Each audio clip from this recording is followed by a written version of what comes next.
Okay, let's unpack this. Have you ever considered how deeply the spirit of an era is woven into the very fabric of its buildings, its furniture, even the clothes people wore? Oh, absolutely. Today, we're embarking on a massive deep dive, not just traversing millennia and continents, but really understanding the why behind the what in some of history's most iconic design periods. Hmm. We're going from ancient Mesopotamia all the way to the stark lines of modernism, and we'll experience the dramatic shifts of Italian Renaissance and Baroque alongside the quiet domesticity of German Biedermeier. It's a truly fascinating journey because we'll explore how shifting societal values, profound political landscapes, and even religious upheavals profoundly shaped artistic expression and design across vastly different cultures. Right. Our mission really is to extract the most important nuggets of knowledge from a rich stack of sources, giving you a powerful shortcut to understanding these captivating periods. Yeah, connecting the dots. And connecting the dots between seemingly disparate worlds, exactly. Think of it as peeling back the layers. We're not just looking at what they built or painted, but digging into why it mattered so much at the time and how these styles continue to reflect the enduring human experience. Precisely. Get ready for some surprising facts and moments that really make you think. Should be fun. Let's begin at the absolute dawn of civilization in Mesopotamia, that incredible land between the rivers, the Tigris and Euphrates. Yeah. This was a place of astonishing innovation, driven by both immediate practical needs and a deep, all-encompassing connection to their gods. What's truly foundational here, I think, is how the unpredictable water supply from those rivers led to the urgent development of complex irrigation systems. A necessity. Absolutely.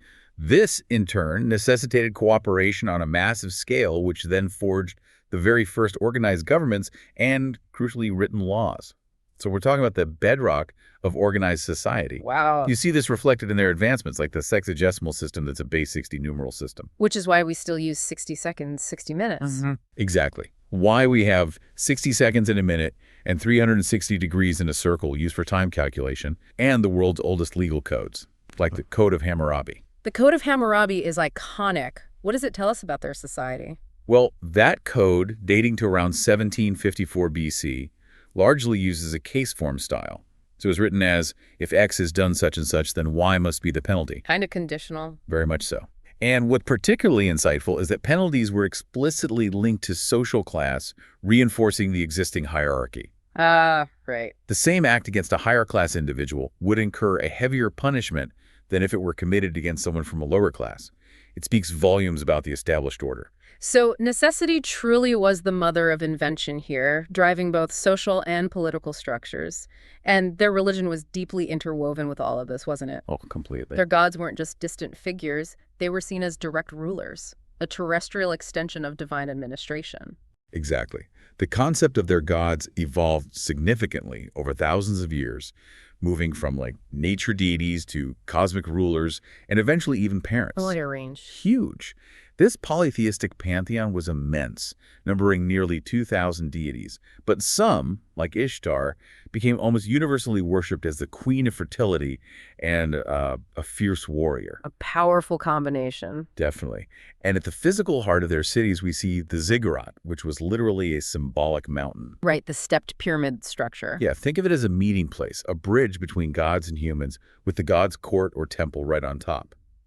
The ziggurat of Ur is a magnificent surviving example of this stepped mountain constructed from sun-baked, brick-covered earth. That's a powerful symbol. How did this highly structured, deeply religious culture then translate those beliefs and their practical innovations into the visual language of their art and architecture? That's a great question, because just as their laws were meticulous, so too was their approach to visual storytelling. Their primary building material was sun-baked mud brick. Which doesn't last too well, unfortunately. No, sadly not as well as stone, leaving mostly ruins. However, what remains, alongside countless artifacts, reveals a meticulous approach to representation and narrative. Take the work of Vase, for example. It's one of the earliest narrative relief sculptures found in the Inanna Temple. Oh, yeah. It's divided into 3 friezes or bands, telling a story about aspects of life and worship, depicting staple commodities and animals from the bottom up. It's really quite detailed. And what about the Standard of Ur? That piece always fascinated me. The Standard of Ur is another stunning example, a mosaic found in the royal tombs, beautifully depicting social order and the division of labor. It's got a war side and a peace side. With the inlaid shell and lapis lazuli. Exactly. Crafted with shell and lapis lazuli, a vibrant blue metamorphic rock that was highly prized. You'll notice their figures are often depicted in composite frontal and profile views. So head in profile, body facing front. Sort of, yeah. To convey the complete human form and avoid concealing characterizing features. And we can't forget the Lamassu Guardians. These are monumental sculptures. The big winged bulls with human heads. That's them. Winged human-headed bulls with 5 legs designed so they look stable from the front and walking from the side, combining the virility of a bull, the strength of a lion, and the swiftness of a bird. They were strategically placed at palace gateways like Khorsabad, designed specifically to inspire awe and convey immense power. Definitely imposing. So their art was functional in its storytelling and symbolic power. What about their fashion? Was it as rich and symbolic as their art? Absolutely, though distinct from the Egyptians. They primarily used wool, linen, and later silk, especially for the Persians. The early Sumerians, Assyrians, and Babylonians wore kanakis. Kanakis, what are those? These were skirts, often quite shaggy-looking, with twisted tufts of wool or flax, sometimes arranged in tiers of flounces, almost like a sheep's fleece. These skirts eventually gave way to tunics for ordinary men. The Assyrians later on were known for elaborately fringed shawls draped around the body and incredibly intricate hair and beards, often interwoven with gold thread and adorned with heavy jewelry. Serious bling. Very serious. It's fascinating that we even have the earliest recorded custom requiring married women to wear veils in public from Assyrian law. Really? That early? Yep. And the opulence of their society is truly visible in discoveries like Queen Puabi's headdress from Ur, an incredibly elaborate piece from around 2500 BC. Tell me about that. It features 20 gold leaves, strings of lapis lazuli and carnelian beads, and a large gold comb, often worn with chokers, necklaces, and large lunate-shaped earrings. It truly demonstrates the immense wealth and status of their elites. Incredible. Okay, from the ancient plains, let's leap forward to Italy, to a period aptly named Renaissance, meaning rebirth. A huge jump, yeah. This wasn't just a simple revival of classical ideas, was it? It felt like a whole new outlook on humanity and the universe. So what exactly was being reborn here? It was essentially a rediscovery, or maybe a reevaluation, of the perceived superiority of Greek and Roman culture after what they considered centuries of intellectual decline during the Middle Ages. The Dark Ages, as they sometimes called it. Right, though that term is debated now. This period, broadly covering the 200 years between 1400 and 1600, saw a profound shift in authority from the church towards increasingly powerful secular figures. Driven by money, largely. Largely, yes. Fueled by immense wealth from banking and trade, particularly in independent city-states like Florence and Venice. And at the very heart of this was humanism, this radical idea that each human being had incredible potential to learn, discover, and achieve. A big change from the focus on the afterlife. Huge contrast to a medieval worldview that focused primarily on heavenly rewards and often discouraged individual curiosity in favor of spiritual devotion. And what a pivotal role Florence played, especially with a certain family leading the charge, right? The Medici. You're absolutely right. The Medici family's role in Florence was monumental. They weren't just bankers. They started as wool merchants, actually. Giovanni de' Medici first brought the family to prominence. And then Cosimo. Then his son, Cosimo de' Medici, became the de facto leader of the city-state in 1434, and the Medici family essentially ruled Florence for the next 200 years until 1737. They became incredible patrons of the arts. Basically bankrolling the Renaissance. Almost single-handedly fueling the artistic explosion in Florence, yeah. And they even produced 4 popes of the Catholic Church and 2 queens regents of France. Talk about influence. Wow. So this new emphasis on the individual and earthly achievements truly shifted how art was created. How did that freedom, this elevation of the artist, change things? It was revolutionary. Artists were no longer seen as mere anonymous artisans like they largely had been in the medieval past. For the first time, they were celebrated as individual masters. Given names and recognition. Exactly. They actively sought new, often mathematical solutions to visual problems. This led to the development of mathematical or linear perspective. Making paintings look like a window onto the world. Precisely. A system where all objects in a composition are consistently represented as receding into the distance, making the painted surface, quite literally, a window on the natural world. They also develop aerial perspective, capturing how objects become less distinct and less sharply colored with distance. Like looking at mountains far away. Exactly that effect. And they meticulously studied the effect of light out of doors. Specific techniques that define this era include chiaroscuro, the dramatic use of strong contrast between light and dark. Creates volume, right? Creates volume and depth, yes. And sfumato, which literally means gone up in smoke, a painting technique of blending colors or tones so subtly that they melt into one another without clear lines. Like the Mona Lisa's smile. Exemplified perfectly by the enigmatic smile of Leonardo da Vinci's Mona Lisa. Tell us about some of the titans of this era in sculpture. Who are the artists we absolutely need to know? Okay, sculpture. 3 Florentine goldsmiths really led the way early in the 15th century. Lorenzo Ghiberti's Gates of Paradise on the Florence Baptistery. Those bronze doors. His second pair of gilded bronze doors, illustrating Old Testament themes. They were so praised by Michelangelo himself that he termed them worthy of the name they now bear. Each panel uses linear perspective to create astonishing depth and narrative complexity. Amazing detail. Then there's Donatello's Bronze David, created about 1430–1435. This was the first freestanding nude statue since classical antiquity. A big deal at the time. A huge deal. And importantly, the first cast in the round, using contrapposto, that sculptural pose where the figure stands with weight on one leg, causing the shoulders and arms to twist off axis from the hips and legs, creates a natural, relaxed, dynamic posture. Less stiff than medieval figures. Much less. This wasn't just a technical achievement. It was a bold declaration of humanism's triumph, celebrating the individual, the ideal human form, and intellectual mastery. And Michelangelo, he was truly a dual genius, wasn't he? Yeah. Sculptor and painter. Absolutely. Michelangelo's dual genius is genuinely unparalleled.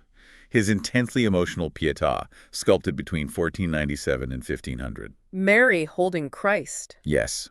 Christ cradled in his mother's lap, with restrained but eloquent gestures. Remarkably, he made Christ's wounds barely visible, emphasizing sacrifice over suffering. And the monumental David, which cemented his master status. Before the battle, right? Not after. Exactly. Expressing the daring of the young hero, drawing on classical tradition, but depicting David as a nude standing in contrapposto. And of course, his ceiling frescoes in the Sistine Chapel. Mind-blowing. Painted between 1508 and 1512, his awe-inspiring interpretation of the biblical book of Genesis. Unparalleled in their scope, capturing the grandeur of God's creation and humanity's story. Just incredible. Incredible. And the painters of this era, who are the ones who truly pushed the boundaries? Well, the early Renaissance saw Giotto, generally considered the first in a line of great artists who broke from the flatter, more symbolic Byzantine tradition. He introduced individual human reactions, solid bodies, clarity. More realism. Definitely moving towards it. Then Masaccio, celebrated for his lifelike, three-dimensional figures achieved through revolutionary use of linear perspective, like in his Expulsion from Paradise's fresco. Very dramatic. And Sandro Botticelli's The Birth of Venus in Primavera represent the linear grace and mythological themes popular in the early Renaissance. Then, moving into the High Renaissance, you have Leonardo da Vinci. The ultimate Renaissance man. Pretty much. His Last Supper innovatively grouped apostles in dynamic compositional units of 3, dramatically framing Christ. And his Mona Lisa, of course, is a consummate example of sfumato and chiaroscuro, creating that famously elusive smile. Still captivates people. Always. And Raphael, known for the clarity, balance, and ease of his compositions, such as the School of Athens, which beautifully embodies the Neoplatonic ideal of human grandeur by gathering great philosophers and thinkers from antiquity in this grand architectural space. Wow. Moving from the canvas to the city, how did this human-centric worldview, this emphasis on order and proportion, shape their architecture? The shift is profoundly evident. Homes of affluent citizens were no longer fortified castles, Instead, the palazzo in the city and the villa in the country became important symbols of status and comfort. More open, less defensive. Exactly. Renaissance architecture emphasized symmetry, harmony, and classical orders. Doric, Ionic, Corinthian, using elements like ashlar masonry. That carefully cut stone? Yes, carefully cut and shaped stone, often in a rusticated finish on the lower levels, giving a rugged, textured appearance, contrasting with smoother upper floors. They extensively used horizontal cornices and pediments, those triangular or segmental shapes above doors and windows, directly referencing classical temples. Bringing back Greek and Roman styles. Very consciously. The typical palazzo layout featured a robust ground floor for services, the piano nobile or main floor, the second floor, which housed large, richly decorated salons for formal life. The grand reception rooms. Right. And then gradually lower ceiling heights on upper floors, reflecting decreasing importance. Filippo Brunelleschi, considered the first true Renaissance builder, engineered the enormous octagonal dome of Florence Cathedral. The Duomo. The Duomo, yeah. Completed in 1436. This was an astonishing feat, built without centering the temporary wooden supports usually needed. A technical challenge considered one of the most impressive engineering and artistic accomplishments since Roman times. Incredible engineering. And later, Andrea Palladio became incredibly influential, known for villas like La Rotonda that blended classical forms with innovative designs, deeply influenced by Roman and Greek architecture. His work inspired architects for centuries, especially in Britain and America. Palladian windows, right? That's one of his hallmarks, yes. And how did this pursuit of order and beauty translate to the interiors and furniture? Well, Renaissance interiors were often relatively simple in their structure, but enriched by decoration. Walls were often in neutral colors or painted in subtle patterns. In more elaborate interiors, though, walls were frequently covered with vibrant mural fresco painting. Like telling stories on the walls. Exactly. Sometimes even showing portraits of family members, as seen in the Medici Chapel. Floors were commonly tiled in checkerboard patterns, and ceilings were often beamed or coffered. That means they had recessed panels, often painted in rich colors or complex geometric patterns. Sounds very grand. It could be. Furniture was monumental in character, emphasizing symmetrical balance and architectural forms. We see the emergence of distinctive pieces like the cassone. The big decorated chest. Yes, an ornamented chest, often a bridal or dowry chest, and a profound symbol of wealth and family alliances, often beautifully painted or carved. We also see various chair types, like the Savonarola chair, that X-frame folding chair. Looks kind of like a director's chair, but ornate.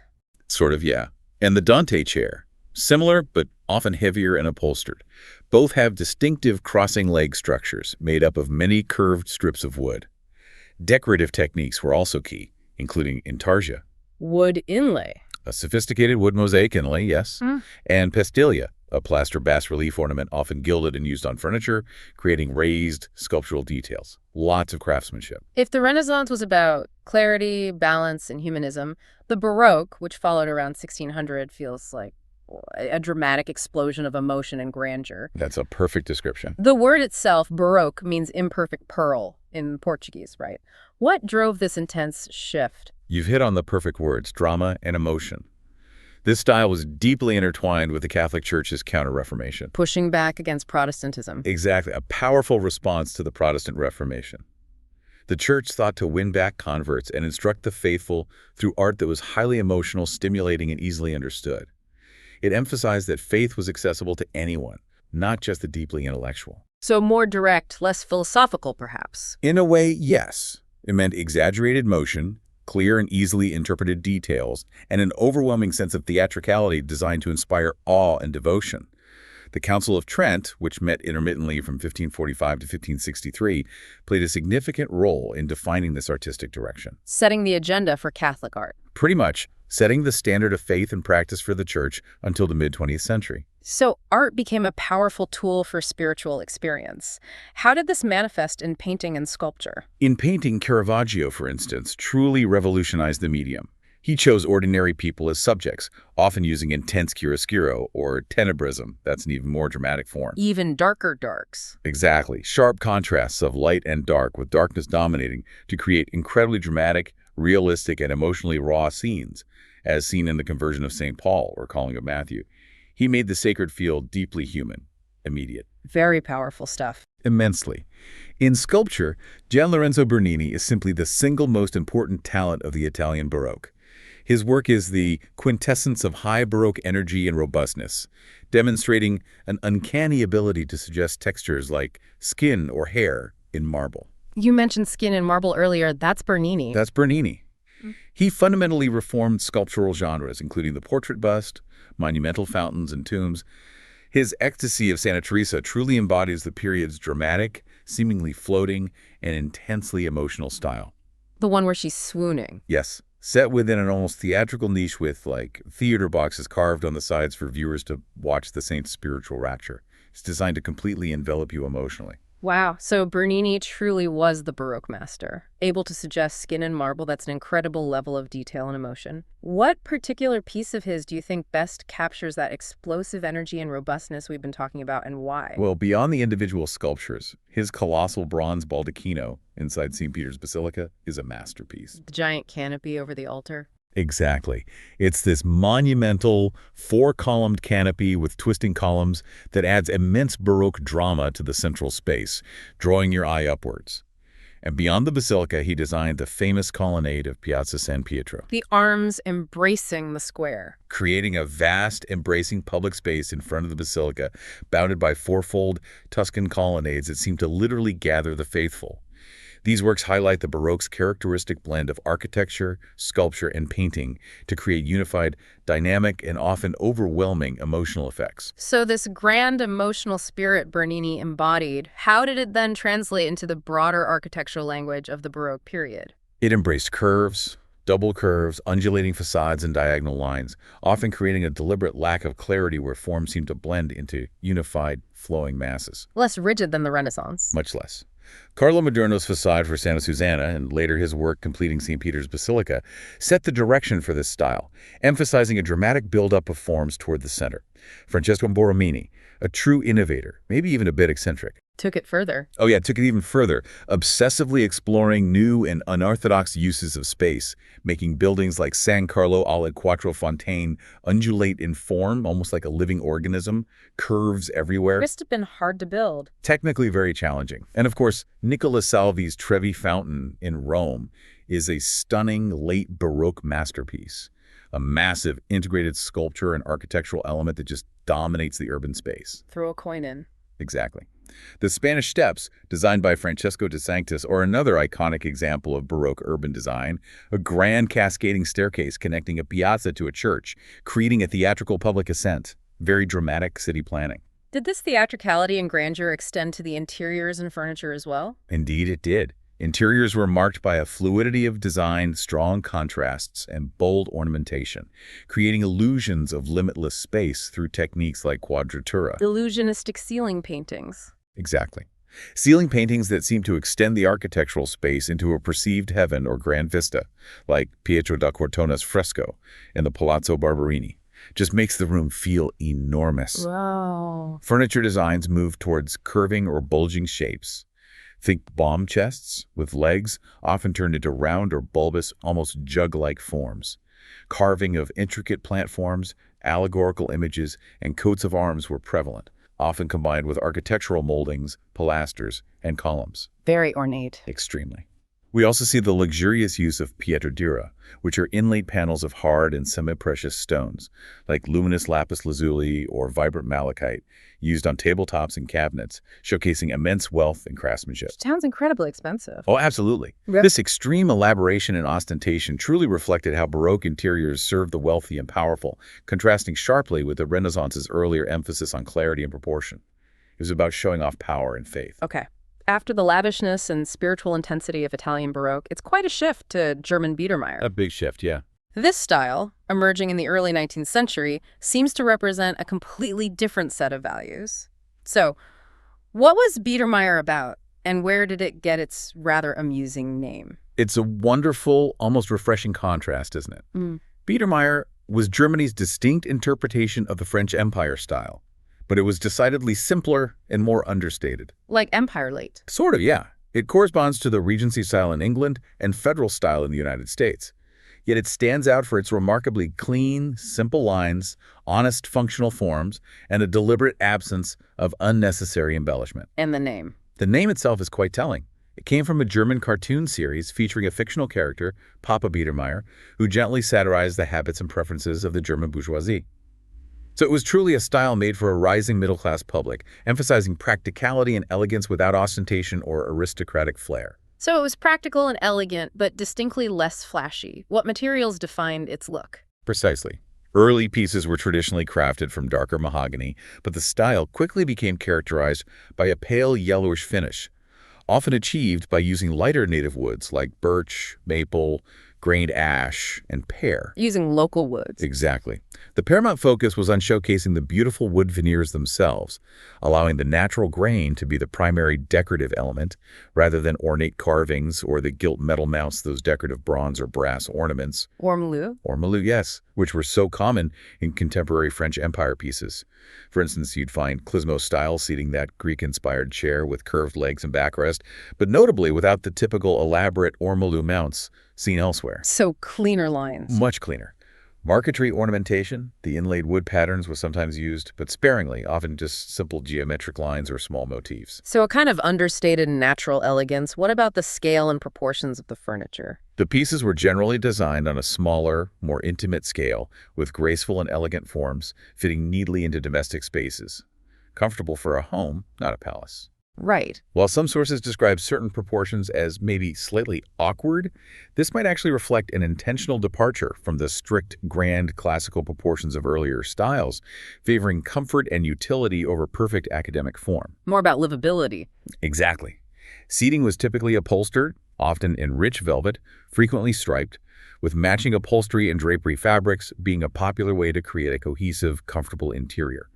It truly became a style rooted in domestic comfort and practicality for the growing middle class, spreading from its South German base northward into Austria. A nice, cozy example. A beautiful example would be a veneered mahogany sofa from Innsbruck from around 1837, inlaid with subtle stringing lines and decorated with just discreet carved and gilt wood appliques, embodying that restrained elegance. Very livable. Now, let's fast forward again, this time to the 20th century, specifically the period between 1920 and 1950, an era of immense global change and upheaval. Huge upheaval. 2 world wars, the Great Depression.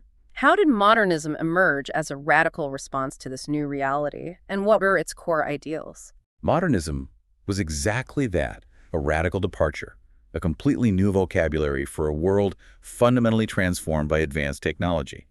It was truly the first machine age, as it was called. Cars, planes, electricity. Telephones, electric lights, cars, and revolutionary structural engineering, using steel and reinforced concrete, changing daily life profoundly. Its core ideal was deeply humanist in a new way. That design should serve the needs of all people. Democratizing design. Yes, with a relentless focus on functionality, universal accessibility, and an aesthetic that stripped away historical ornamentation to reveal the pure form. Honest materials, honest construction. Function over form, or form follows function. Form follows function was definitely a key phrase, though the relationship is complex. This was an era where art and design deeply reflected the changing human experience and psychology, often a direct reaction to the chaos and trauma of the times, striving for order and clarity amidst it all. And intellectually, things were changing too. Absolutely. Thinkers like Charles Darwin, with his Origin of Species back in 1859 and The Descent of Man in 1871, had already challenged traditional religious interpretations of humanity, paving the way for new ways of thinking about society and human potential that profoundly influenced modernism's break from tradition. Less reliance on the past. And these intellectual shifts, these new technologies, led to completely new art forms, didn't they? Tell us about some of the movements that exploded onto the scene, reflecting this tumultuous period. Oh, absolutely. You had Dadaism, born directly from the incomprehensible brutality of World War I. Anti-art, almost. Pretty heavily influenced by Freud's theories of the subconscious, yes. It rendered dreamlike images in illogical, often unsettling ways. Salvador Dali's The Persistence of Memory with his limp watches is maybe the most iconic example. Halting clocks, yeah. And Frida Kahlo's powerfully emotive self-portraits like the two Fridas, exploring identity, pain, and her mixed heritage, are often linked to surrealism for their symbolic and deeply introspective qualities. The personal. Very. Then, post-WWII, in New York, you saw abstract expressionism emerge. Artists like Jackson Pollock. Drip paintings. Exactly. Freely dripping and pouring paint onto large canvases laid on the floor to express raw, subconscious emotion. This really established New York as the leading center of modern art, taking over from Paris. Later came pop art. Warhol territory. Right, embracing commercial culture and mass media. Andy Warhol's Campbell's soup cans and Marilyn Monroe prints reflected the repetitive visual patterns of the modern marketplace and celebrity culture. So art was a powerful reflection of a world in flux, attempting to make sense of or even reject reality. How did these ideas then translate into architecture as interior design? Who were the pioneers shaping our modern environments? Well, four figures are largely considered the originators of the modern movement in design. Walter Gropius in Germany, Ludwig Mies van der Rohe, also German but later American, Le Corbusier in France, and the American Frank Lloyd Wright. Big names. Huge. Wright, deeply influenced by his mentor Lou Sullivan's form follows function credo, created a distinctly North American style rich in emotion and incredibly sensitive to its natural surroundings. His famous falling water. Built right over a waterfall. Exactly, built on waterfalls in rural Pennsylvania, famously blurring the lines between interior and exterior, harmonizing with nature itself. Wright also designed Usonian houses. These were innovative, often L-shaped, easy-to-assemble, prefabricated homes using wood sandwich panels, aiming for affordable, functional housing for the American middle class. Trying to solve housing problems. He was very focused on that. Le Corbusier famously called the house a machine for living in, and his Villa Savoye, outside Paris, exemplifies functional architecture with its pilates, stilts, open floor plan, ribbon windows for sunlight and roof garden, designed as a sleek, efficient structure. Very clean, very white. Often, yes. Mies van der Rohe explored universal space with his open glass-walled designs like the National Gallery in Berlin, aiming for maximum flexibility with minimal internal structure. Less is more was his motto. The glass box look. Became very influential. All of this coalesced into the international style, characterized by functional geometric forms, often stark white, with large glass areas, flat roofs, and steel or reinforced concrete construction. A style exemplified by the UN headquarters in New York. And offices changed too. Yes, we saw the concept of Bürolandschaft, literally office landscape, emerge in Germany. This revolutionized office planning by replacing rigid private offices with freely positioned furniture groups based on communication flows, prioritizing collaborative space. Much more open plan. Sounds familiar. And the furniture from this period, especially what we now iconically call mid-century modern, is incredibly recognizable and still popular today. What characterized its design and materials? Mid-century modern furniture, really popular from the 1940s through the 70s, continued those core principles of simplicity, functionality, and innovative use of materials. New materials coming in. Absolutely. It enthusiastically incorporated new materials like laminated plywood, fiberglass, plastics, aluminum, steel. Designers like Charles Eames, often working with his wife Ray Eames. The Eames chair. The iconic Eames lounge chair with its molded plywood shells and leather upholstery is a timeless classic. They even revolutionized 19th century steam bending techniques pioneered by Thonet, using molded plywood to make mass production of complex curved forms feasible and affordable. Smart use of technology. Very. Scandinavian design also became immensely popular worldwide during this time, known for its simple organic forms, natural materials, and exquisite craftsmanship in hardwoods like teak and oak. Danish modern. Exactly. Hans Wegner's wishbone chair, or Arne Jacobsen's nature-inspired egg chair and swan chair are perfect examples of this elegant simplicity and comfort. We also saw sculptural, often futuristic designs, frequently in new plastic. More playful stuff. Definitely. Designers like Werner Panton pushing the boundaries of form and color, like the Panton S chair, which was the first cantilever chair made from a single piece of injection-molded plastic. Very futuristic for its time. It's like a ribbon. It does. Finnish industrial designer Eero Arnio also pioneered plastic furniture with his bubble chair, the clear hanging sphere, and his ball chair, creating playful, immersive forms. This period also saw the rise of area rugs. Instead of wall-to-wall. Right, pioneered by Edward Fields in the early 1950s, reflecting a more transient, flexible post-war lifestyle compared to fitted wall-to-wall carpeting. People were moving more, wanted flexibility. Makes sense. Wow, quite a journey. It really is.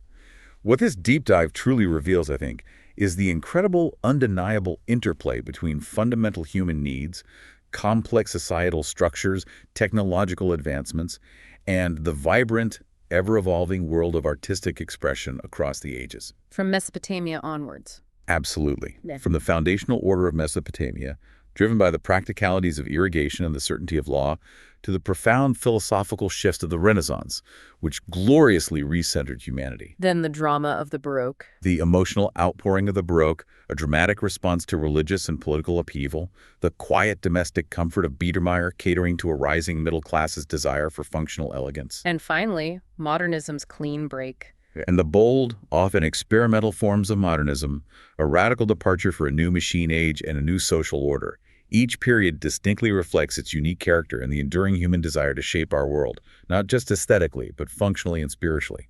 It's amazing to see just how deeply embedded these values are in the spaces and objects around us, even today, centuries or millennia later.